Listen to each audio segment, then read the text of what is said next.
ప్రభు. తూమణి మాడత్తు సుట్rum విளక్కరి అనేటువంటి 9వ పాసురం ఆండాళ్ళ అమ్మవారు. దీనికి చిత్రకవి ఆత్రేయ గారి అనువాదం చూద్దాం మనం ఒకసారి. మేలి రతనాల మేడలో చుట్టూ దీపాలు వెలుగా ధూపాలు వీవ మేలి తల్పాన నిద్రించు మా మామ కూతురా మణితలుపు గడితెరు అత్త ఆమెను లేపవమ్మా నీ తనయ మూగదా లేక చెమిటిదా అలసినదా కావలి ఉంచిరా మంత్రము వేసిరా మహామాయావి మాధవ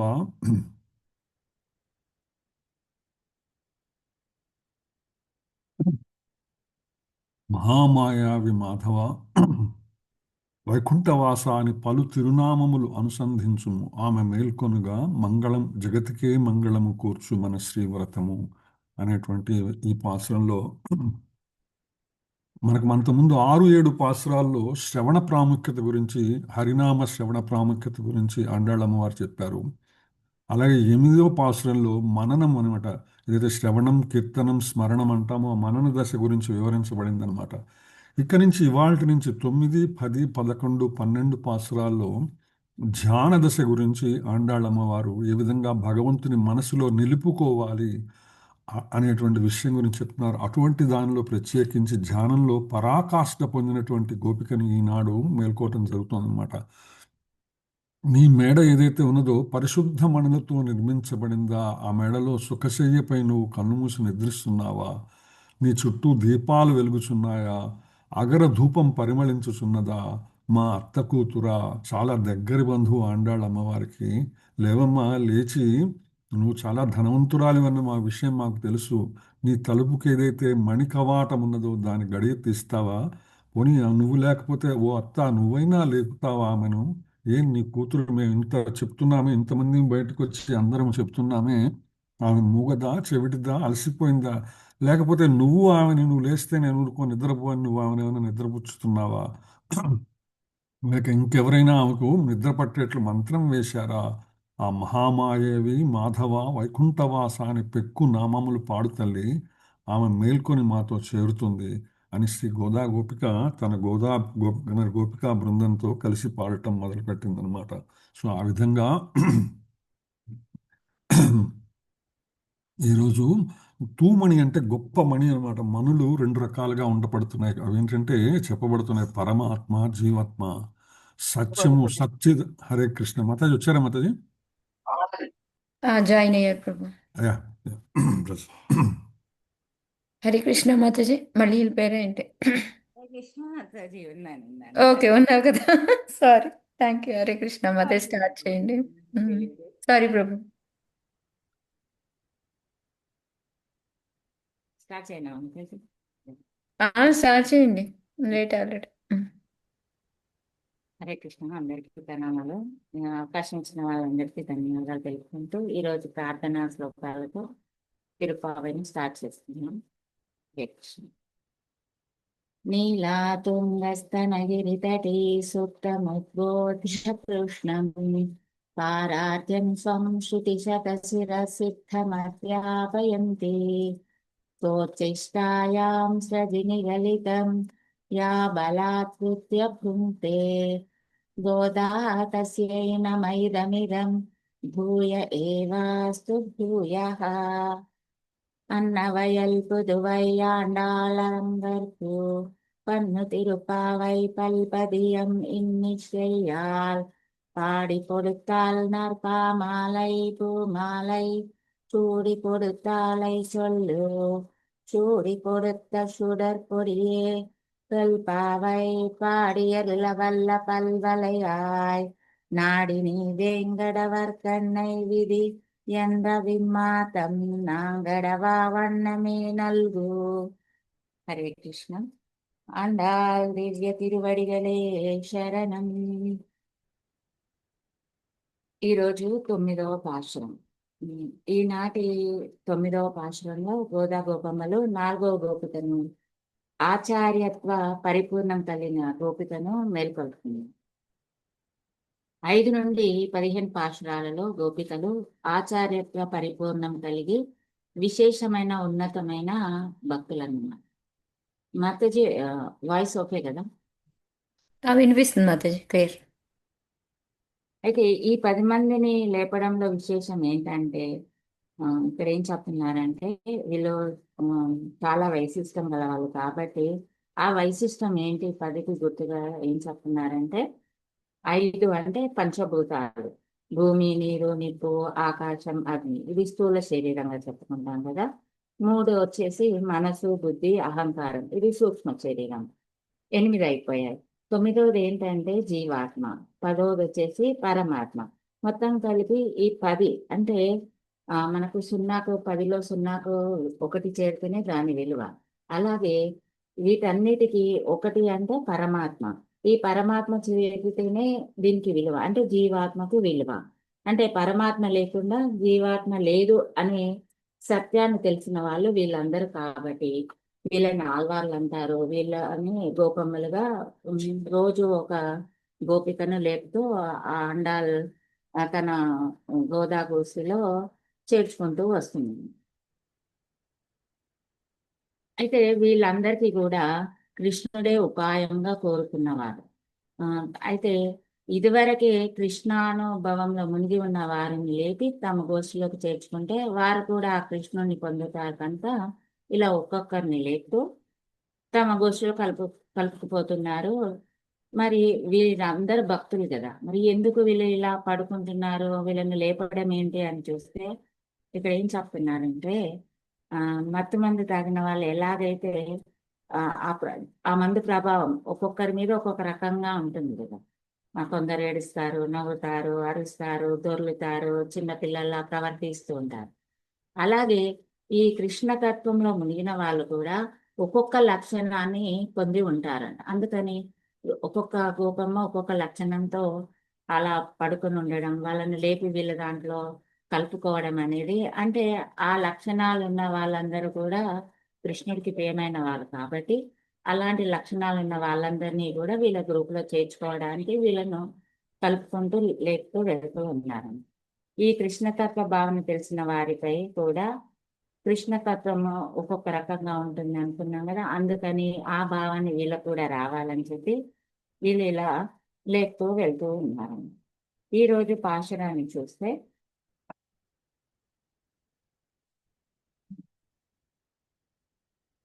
தூமணி மாடத்து சுத்தும் விளக்கெரியா தூபம் கமலத்து இளனை மேல் கண் வளரும் மாமன் மகளே மணிக்கதவம் தாழ்திரவாய் மாமீர் அவளை எழுப்பீரோ உன் மகள்தான் ஊமையோ அன்றிச்செவிடோ அனந்தலோ ஏமப்பெருந்துயில் மந்திரப்பட்டாலோ மாமாயன் மாதவன் வைகுந்தன் ఎందెందు నామం పలవం నవింద్రేలో రెంబావాయ్.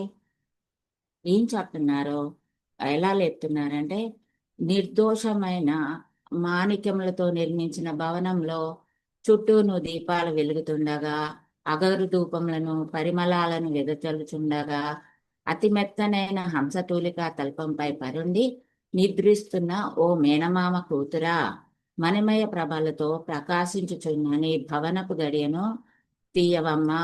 ఏమమ్మా నేనత్త, నీవైనా ఆమెను లేపుమమ్మా.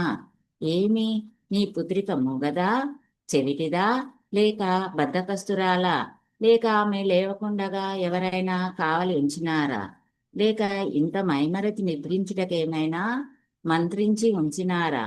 ఆమెకేమైనది నిద్ర లేచుట లేదు.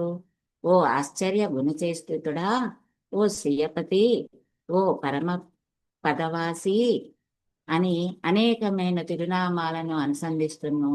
ఆమెను వినబడుట లేదేమి, ఇంకను లేవదేమి అని సంపదలతో తులుతూతున్న ఒక కన్యను లేపుతున్నారు ఈరోజు. అయితే మనము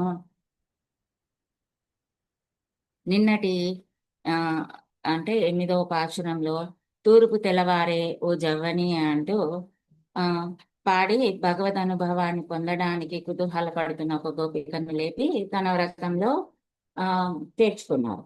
ఇప్పటి వరకు మనము శ్రవణం అంటే వినడం, మననం అంటే విన్నదానిని మాటి మాటికి స్మరించడం, వీటి యొక్క విశిష్టతను తెలిపే 3 గోపికలను వీళ్ళ గోష్ఠిలో కలుపుకున్నారు.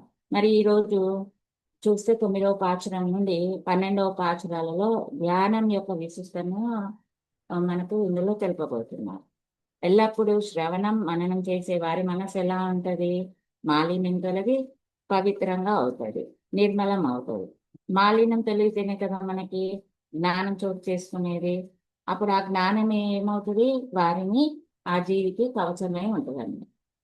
ఇక్కడ ఆ నిస్వార్థమైన వ్రతనిష్ట కలిగిన వారికి, భక్తి సేవ చేసే వారికి తనను ఆ పొందే హక్కు లభిస్తుందని పరమాత్మ చెప్తున్నాడు.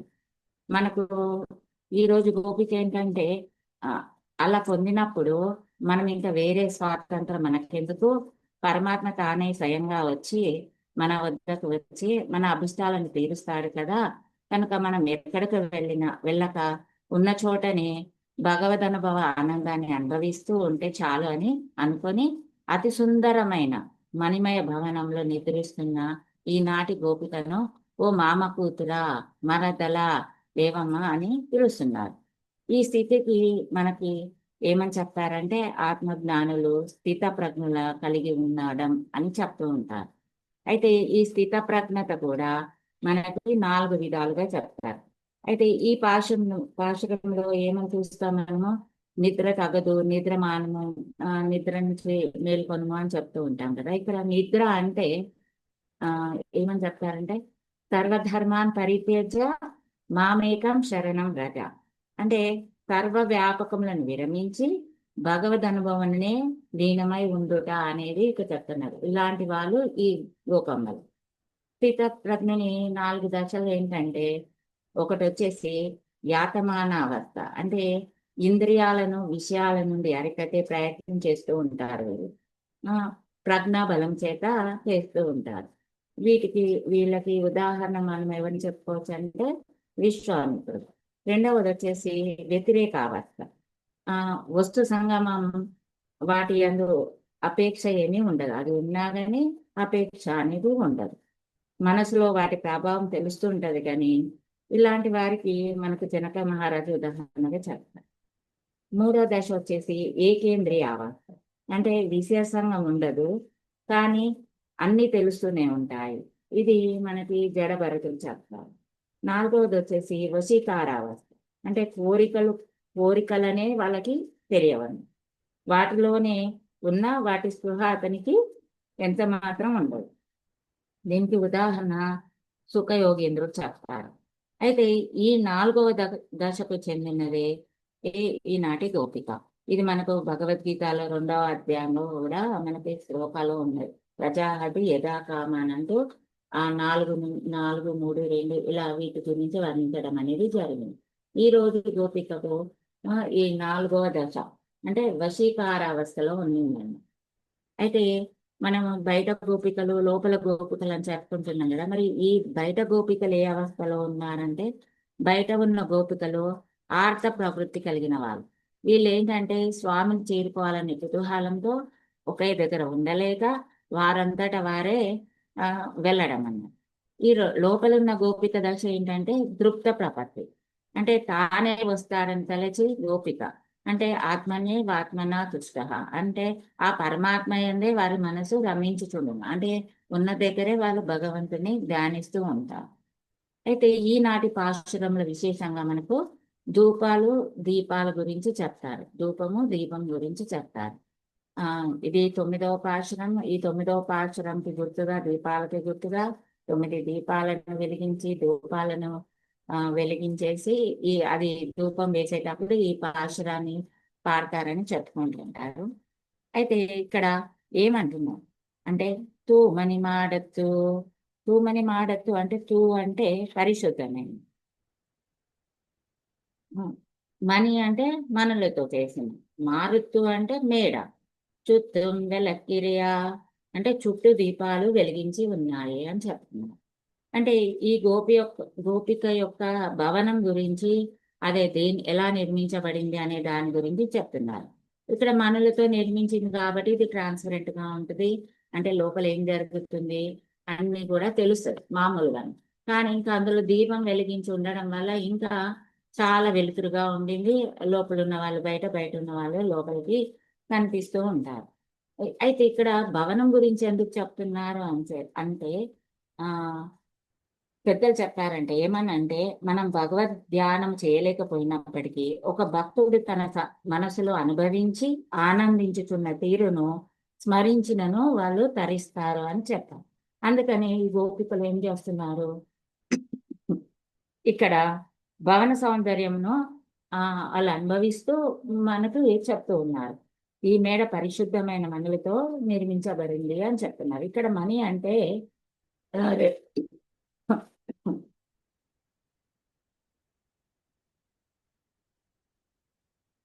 సారీ, ఇక్కడ మణి అనేది దానికి రెండు పర్యాయ పదాలు ఉన్నాయని చెప్తున్నారు. మణి అంటే నిర్మలం, శుద్ధం.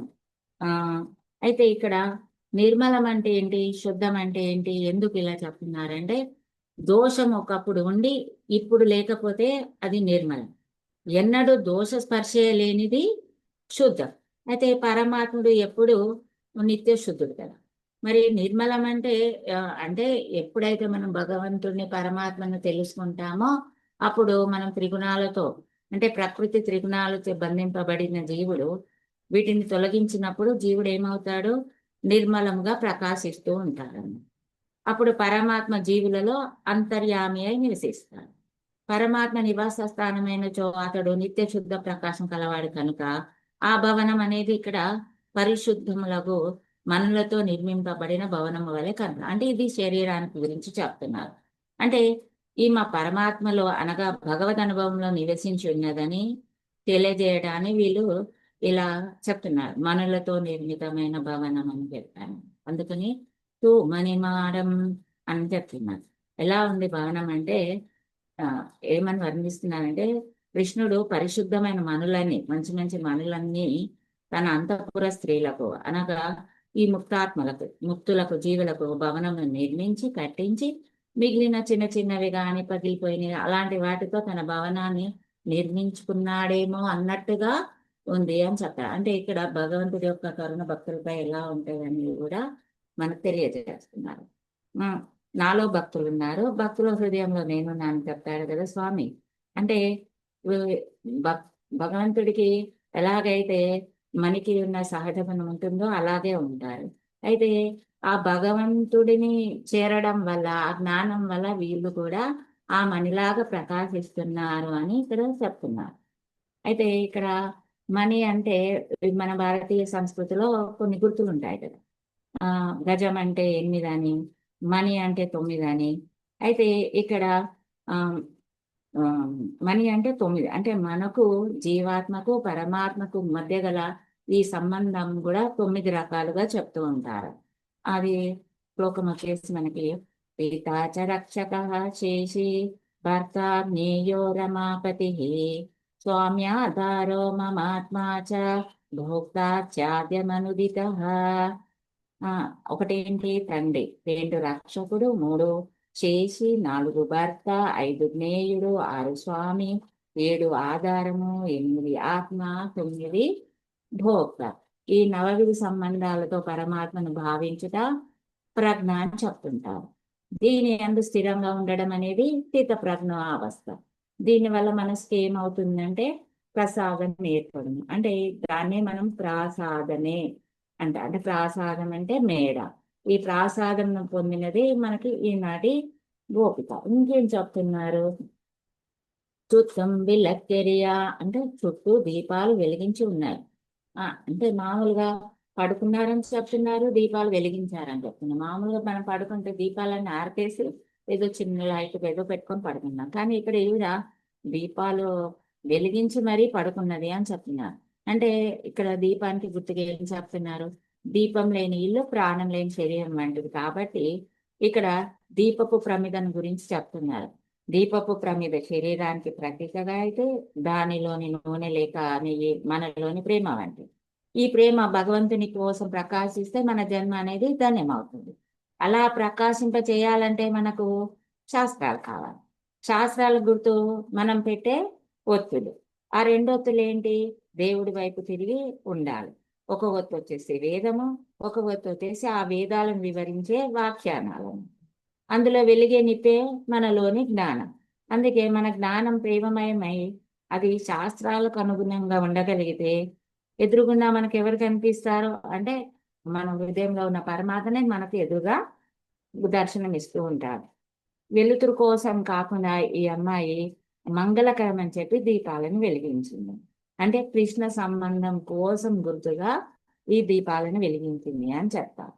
అంటే ఈ గోపిక శాస్త్రజన్య జ్ఞానం వలన భగవద్ అనుభవం కలిగి ఉన్నదని, ఇది ఉమ్, మనులతో కూడిన మేడాగుటకే లోన వెలుగుతున్న దీపాలు కాంతి ఈ బయటకు కనబడుతుంది.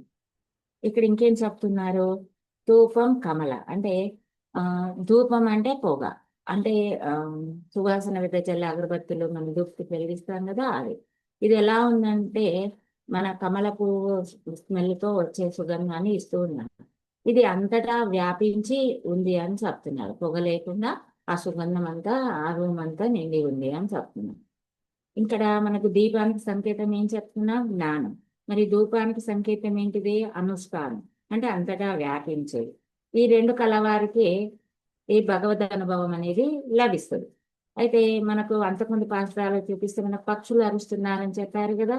పక్షులు అంటే జ్ఞాన అనుష్ఠానం అనే రెండు రెక్కలు కలది అని చెప్తున్నారు. అవి ఆకాశమును విహరింపగలుగు అంటే బ్రహ్మానుభవమును అనుభవింపగలుగును అని చెప్పి ఇక్కడ ఈ ధూపానికి దీపానికి అక్కడ పక్షుల అర్థులకి జ్ఞానం అనుష్ఠానానికి వివరించి లోతైన అర్థాన్ని మనకు వివరించారు. నాలుగోది వచ్చేసి తూ ఇలనై మేల్కన్ వలరుం అంటే నిద్రపుచ్చే అందమైన ఒక పడకపై కన్నులు మూసుకొని పడుకొని ఉన్నాను. అయితే వీళ్ళకి తెలుస్తుంది కదా, బయట నుంచి చూస్తున్నారు ఆమె ఎలా పడుతుంది, ఎక్కడ పడుతుంది, ఏంటి అని. అయితే ఆ పరుపు ఎంత ఉందంటే ఎంత నిద్ర రాని వారికైనా సరే ఒక్కసారి అలా శరీరాన్ని వాళ్ళు చేస్తే అలా నిద్ర పట్టే అంత సుఖమయమైన ఆ ఏమంటారు దాన్ని శయ్యపై పడుకుంది అని చెప్పి చెప్తున్నారు. అయితే ఈ బయట ఉన్న గోపికలకేమో నిద్ర పట్టడం లేదు. ఆ ఎప్పుడెప్పుడు కృష్ణుని చేరదామనే ఆరాటంలో వాళ్ళు నిద్ర పట్టక బాధపడుతుంటే ఈవిడేమో దీపాలు పెట్టుకొని రాత్రిళ్ళు మెత్తటి పడకపై పడుకొని నిద్రపోతుంది. ఇలా ఎలా నిద్రపోతుంది అబ్బా అని వీళ్ళకి ఆశ్చర్యం అనిపిస్తుంది. భగవంతుడు కూడా అక్కడే ఉన్నాడేమో, అందుకే ఆవిడ అలా నిద్రపోతుంది అని మళ్ళీ అనుకుంటున్నారు. లోపల ఉన్న గోపిక నివృత్తి మార్గాన్ని సూచిస్తున్నారు. అంటే భగవంతుని చేరే మార్గం అన్నది భగవత్ సంబంధం కలదు. అదే ప్రవృత్తి మార్గం అంటే భౌతిక సంబంధం కలదు. మనం చెప్పుకుంటాం కదా భగవద్గీతలో. తర్వాత మళ్ళీ ఏం చెప్తున్నారు? ఇంకా కూడా ఆవిడ బయటికి రాలేదు. మామ మదలే మళ్ళీ ఏం చెప్తున్నారు? మామ కూతురా అని అంటున్నారు. ఇక్కడ ఆ ఆధ్యాత్మిక సంబంధమే కాక భౌతికమైన సంబంధాన్ని కూడా వీళ్ళు కలుపుకుంటున్నారు అన్నట్టు. అంటే మహాపురుషులకు మనకు శరీర సంబంధం లేకున్నప్పటికీ కూడా దేహ సంబంధం వలన వచ్చే సంబంధాలు మామ బావ అట్లా ఇలా కల్పించుకొని వ్యవహరించడం వల్ల ఏమవుతుందంటే ఉజ్జీవన హేతుకం అనేది జరుగుతుందని ఇక్కడ తెలుపు. అంటే భగవద్భక్తులతో మన సంబంధం అనేది ఆత్మపరంగా భౌతికంగా కూడా ఉండాలి అనేది మనకు సూచిస్తున్నారు. అంటే ఎంత దగ్గరగా ఉంటే మనం వాళ్ళ నుంచి అంత ఎక్కువగా నేర్చుకుంటాం కదా. మనిక్కదవం తాల్తిరవాయ్ అంటే మనులతో నిర్మించబడిన తలుపు గడియను తెరువుము అంటున్నాడు. ఇందాక భవనము మనులతో నిర్మించాడు, దాని గడియ కూడా ఎలా ఉంది? మనులతోనే ఉంది. అన్ని మనులై ఉంటే ఎక్కడ గడియ ఉందో ఎక్కడ ఓపెన్ చేయాలో ఎలా తెలుస్తుంది? తెలియదు కదా. వీళ్ళు అదే చెప్తున్నారు. గడియ కూడా మనులతో నిర్మించడం వల్ల ద్వారం ఏదో మాకు తెలియడం లేదు కనుక లోపలున్న గోపికనే వీళ్ళు గడియ తెరవమని తలుపు తెరవమని చెప్తున్నారు. అయితే లోపలున్న గోపిక ఏమంటదంటే మీరే తెరవండి అని చెప్తుంది. అయితే వీళ్ళు దానికి ఒప్పుకోవట్లేదు. ఎందుకు ఒప్పుకోవట్లేదు అనే దానికి ఇక్కడ ఏం చెప్తున్నారంటే ఈ రెండు తలుపులు గడియ వేసినప్పుడు రెండు తలుపులు ఉంటాయి కదా, ఆ రెండు తలుపులని నేను నాది అనే రెండు తలుపులను దగ్గరగా చేర్చి బిగించిన గడియ వంటిదగు అహంకారం. ఇక్కడ గడియను అహంకారంతో పోల్చారు. అయితే ఈ అహంకారాన్ని తొలగించి నేను అనేది భావాన్ని తీసేసే వాళ్ళు ఎవరు అంటే ఇక్కడ ఆచార్యులు అని చెప్తున్నారు. అందుకే వీళ్ళు లోపల ఉన్న వారిని ఆచార్య రూపంలో కొలుస్తున్నారు కాబట్టి ఆవిడనే గడియ తెరువుము అని వీళ్ళు చెప్తున్నారు. అందుకని ఆచార్య తత్వం అంటే మనకి ఏది తెలిసినా మనకు తెలియకపోయినా మనం ఆచార్యుని చరణ వేడినట్లయితే మనము ఆ భగవంతుని చేరగలము అనేది ఇక్కడ చెప్తున్నారు. ఆచార్యులు అనే వాళ్ళు మనని అలా భగవంతుని చేర్చేందుకు అన్ని రకాలుగా సహాయపడతారు. మనను భగవంతుని చేర్చే విధానంలో మనకి తోడుగా ఉంటారు. మనం వాళ్ళని పట్టుకుంటే చాలు అనేది ఇక్కడ చెప్తున్నాం. మనకు చెప్తారు కదా, హరే కృష్ణ హరి మంత్రం చేస్తూ ఉంటే ప్రభుపాద వారు మనకి గోలోకంలో అక్కడ వెనక వైపు అయినా సరే మనకు భగవద్ధామాన్ని చేరుస్తారు అన్నట్టుగా చెప్తూ ఉంటారు కదా. ఈ హరినామం పట్టుకోవడం వల్ల అది నాకు గుర్తుకొచ్చింది. అందుకే మనం ఎలా ఉండాలి, దాసులుగా ఉండాలనుకుంటారు ఈ భగవద్ జ్ఞానాన్ని పొందిన వాళ్ళు. అయితే మనులతో నిర్మించిన భవనం కనుక వీళ్ళకన్నీ తెలుస్తున్నాయి. ఆయన ఆవిడ లోపల నుంచి లేవలేదు. ఎంత ప్రార్థించినా మాట్లాడకుండా పడుకున్న కుమార్తెను అక్కడ పక్కనే వాళ్ళ అమ్మ ఉందంట. ఆమె తల్లి లేపుతుంది. ఏమని లేపుతుంది? ఉపేక్షించకరాదమ్మా, అంటే నువ్వు ఇంకా అలా వాళ్ళు అలా లేపుతూ పిలుస్తూ ఉంటే నువ్వు ఇంకా అలా ఉండరాదమ్మా అని చెప్తుంది. వారి ఆర్తి అంటే వీళ్ళు భగవంతుణ్ణి చేరాలి కదా, ఈవిడ తీసుకొని మళ్ళీ వాళ్ళు వెళ్ళాలి కాబట్టి ఆ ఆర్తి అనేది నువ్వు చూడకూడదా, చూడొచ్చు కదా, నీవు పరిహాసంతో అంటే తమాషాకి ఉపేక్షించరాదు, తగదు అని చెప్తున్నారు. మాట్లాడి తలుపు తెరవమని ఉపదేశించుతుంది వాళ్ళ అమ్మగారు. అయితే ఇది వీళ్ళు చూస్తున్నారు. చూసి మళ్ళీ వీళ్ళు ఎవరిని పిలుస్తున్నారు? వాళ్ళ అమ్మగారితో చెప్తున్నారు. మా మీరు అవలై ఎరుపీరో, అంటే అత్త ఆమెని లేపు. ఇందాక అక్కడ గోపికను మామ కూతురా అత్త కూతురా అని, ఇక్కడ అత్త అని చెప్పి సంబోధిస్తున్నారు. అంటే ఇక్కడ ఈవిడిని ఎందుకు తీసుకొచ్చారంటే మనకి భగవంతుడి ఉపాయమని విశ్వసించి ఆ భగవానుని కొరకు ఆర్తి కలిగిన ఇతరులపై తాను కూడా బాధపడుచు వారికి సహాయపడుట అనన్యోపాయతత్వమునకు విరుద్ధం కాదు అని చెప్పాను. అంటే ఆవిడ భగవద్ అనుభవంలో ఉంది. అయితే లేచి వచ్చి వీళ్ళని కలిసిపోవడం అనేది కూడా ఆ భగవతత్వం అనేదిగా సూచిస్తుంది అన్నట్టు. ఇది కూడా దానికి సంబంధించినది కాబట్టి నువ్వు లేచి వెళ్ళు అన్నట్టుగా చెప్తుంది. అయితే అయినా సరే ఆ లోపలి గోపిక లేవకపోవడంతో వీళ్ళకి కొంచెం బాగా అనిపించింది, ఇంతగా లేపుతున్నారని, ఈవిడ లేవట్లేదే అని. తర్వాత ఏమంటున్నారు? ఉన్మగల్దాన్ ఊమయ్యో, అంటే నీ కూతురు ఏమన్నా మూగదా అని అడుగుతున్నారు. చెవిడో లేదా చెవిడిదా, ఆనందలో అంటే అలసిపోయిందా అని అడుగుతున్నారు. ఎందుకు లేవట్లేదు అనే దానికి కారణాలుగా ఇలా చెప్తున్నారు. ఏ మప్పెరుందిల్ మందిర పట్టాలో, అంటే ఎవరైనా కాపలా కాస్తున్నారా లేక ఎవరైనా మంత్రం వేశారా? మళ్ళీ అంటున్నారు కృష్ణ మంత్రం ఉన్నాక ఇంకే ఏ మంత్రం పనిచేస్తుందిలే, ఈవిడ దగ్గర కృష్ణుడే ఉన్నాడేమో అని మళ్ళీ అంటున్నారు.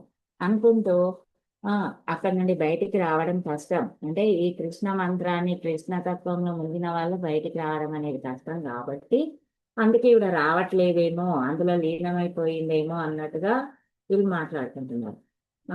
భగవద్ జ్ఞానం ఉన్న వ్యక్తి ఎలా ఉంటాడు అంటే ఇలాగే ఉంటారని చెప్తున్నారు. ఇలా ఇతరమైన మాటలు మాట్లాడరు, బయట విషయాలు ముగ్గి వాళ్ళ వల్లే ఉంటారు, లౌకికమైన మాటలు వీళ్ళకు వినాలనిపించదు.